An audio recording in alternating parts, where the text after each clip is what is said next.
apresentar para vocês essa casa meteorológica, reloginho mini cuco, né? O cuculino da Floresta Negra. Ele demonstra aqui quando tá para chuva e quando tá tempo bom a mocinha sai para fora. Ele também toca 12 melodias alemãs, em hora é uma melodia diferente. Tem o som do cuco e também pode ser silenciado. E a menina fica se balançando.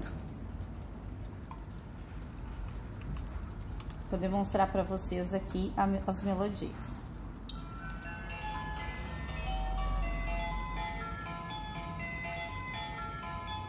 Relógio bem artesanal.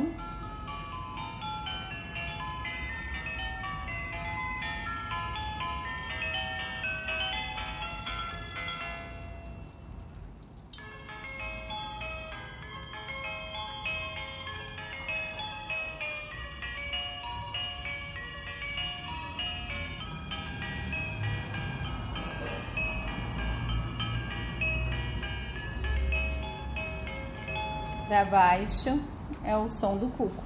Observe, ele não tem cuco, é só o som.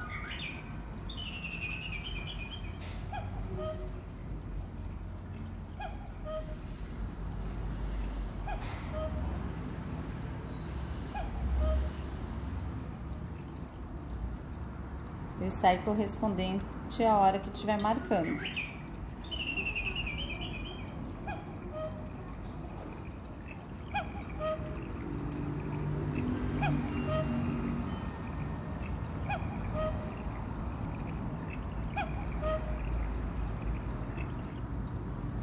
Bem no meio é o off, desliga. Aí não toca som nenhum. Todo em madeira, rico em detalhes, muitos detalhes feitos à mão. Uma peça realmente muito bonita.